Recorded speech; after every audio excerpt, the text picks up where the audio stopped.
Mr. Kirkland, followed by Mike Brown.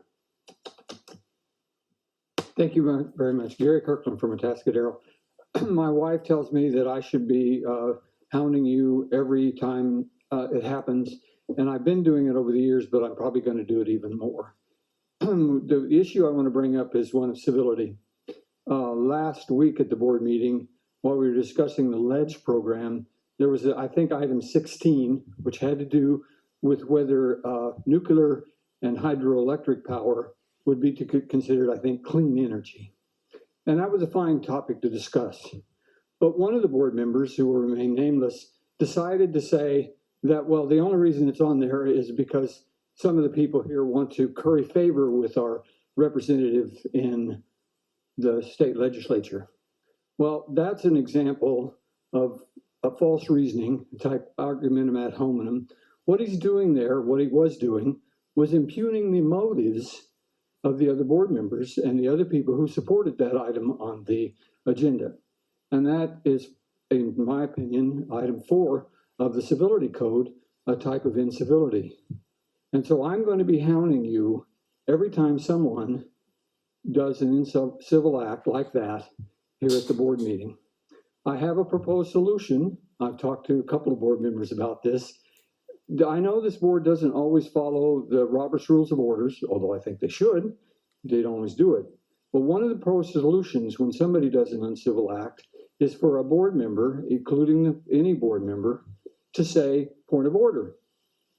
And when they say point of order, the meeting stops if the chairman agrees with the point of order. And then we can discuss, or the board can, discuss this item of incivility and try to cut down on that incivility.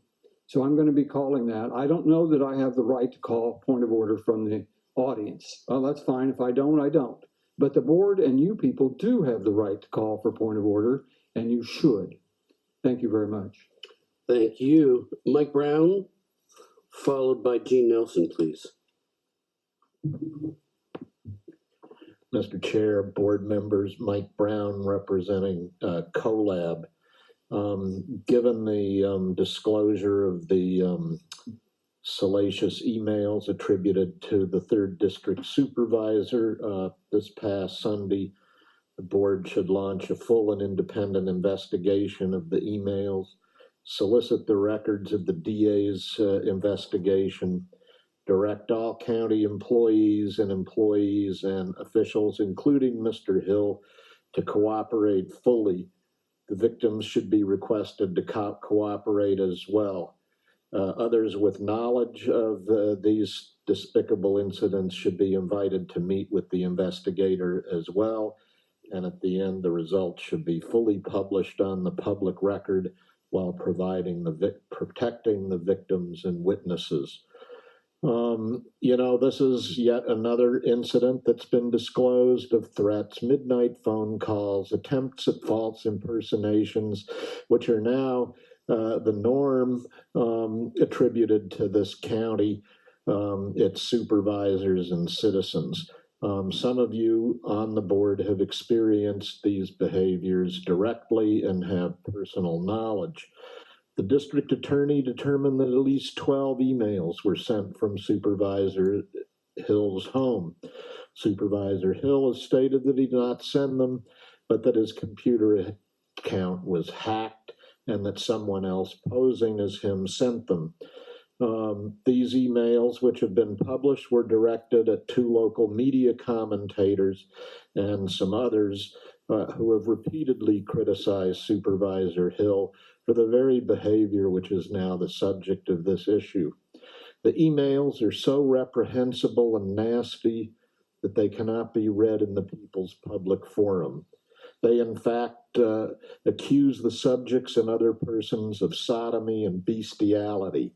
They are so filthily misogynistic that you really can't read them in here. They violate every county harassment, discrimination, and other behavioral standard in the book.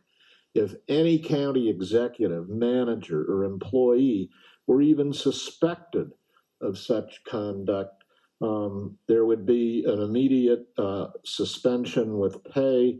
there would be an investigation, and the county has done this repeatedly. For example, in the case of former CEO Edge, for consensually advising his deputy CEO on dating, dress, and potential partners. There was an investigation that cost over $100,000 and then was fully disclosed, and Edge was terminated. Similarly, former Public Works Director Colt Eisenwine. Mr. Nelson, you're next, What's followed this by Faraj Akari. Mr. Akari. Dr. Nelson.